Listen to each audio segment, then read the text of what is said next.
ఏ సర్టిఫికేట్తో విడుదలైనటువంటి సినిమాలకి 18 సంవత్సరాలు దాటిన వాళ్ళు మాత్రమే ప్రవేశం ఉండాలి. 18 సంవత్సరాల లోపలికి అక్కడ ఆ థియేటర్లో ప్రవేశం ఉండకూడదు. కానీ ఇప్పుడు జరుగుతుందండి, గతంలో కూడా కలెక్టర్ గారికి విన్నవించాం.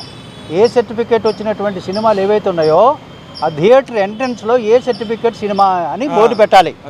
Point number 1. రెండోది, బుకింగ్ క్లర్కు 18 సంవత్సరాలు దాటిన వాళ్ళకి టికెట్లు అమ్ముతామంటే మిగతా వాళ్ళకి అమ్మము అని చెప్పాలి.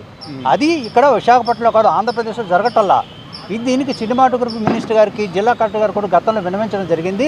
కాబట్టి కోకోలలుగా విపరీతంగా ఈరోజు ప్రతి సినిమాలో వైలెన్స్ ఎక్కువైపోతూ ఉంది, తర్వాత ఈ రేప్ కేసులు ఎక్కువైపోతూ ఉన్నాయి. వీటన్నిటి కూడా స్పందించి ప్రభుత్వం వెంటనే చర్యలు తీసుకోకపోతే మనకి చాలా నష్టం జరిగేటట్టుంది. ఈ మధ్యన వచ్చినటువంటి అనేక సినిమాలు మీరు చూసారు, పేరు చెప్పడం కరెక్ట్ కాదు, కానీ ఆ సినిమాలన్నీ కూడా విపరీతమైనటువంటి వైలెన్స్. ఏ సర్టిఫికేట్ ఎందుకు ఇచ్చారో అని నేను ప్రశ్నించట్లేదు. నేను అడుగుతుంది, మనం అందరూ అడగాల్సింది ఏంటంటే, ఏ సర్టిఫికేట్ వచ్చిన తర్వాత థియేటర్లో ఆ నిబంధన ఎందుకు పాటించటం లేదు? నేను 2-3 మేనేజర్లు వెళ్ళి అడిగితే వాళ్ళు ఏమంటారు, అసలు ఏ సర్టిఫికేట్కి పంపకూడదని మాకేం తెలియదు అంటున్నారు. అందులో జిల్లా కలెక్టర్ గారికి ఏం చెప్పానంటే, థియేటర్లో మీరు లైసెన్స్ ఏం రద్దు చేయనక్కర్లా, కనీసం ఆ మేనేజర్లు ప్రొపరేటర్లను మీటింగ్ పెట్టండి.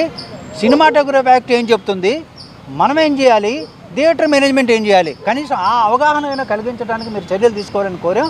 కాబట్టి మనందరం కూడా ప్రజా సంఘాలతో, ప్రజలతో పనిచేసే వాళ్ళందరూ కూడా ఏ సర్టిఫికేట్ ఎందుకు ఇచ్చారని ప్రశ్నించే అధికారం మనకు లేదు, సెన్సార్ బోర్డుది.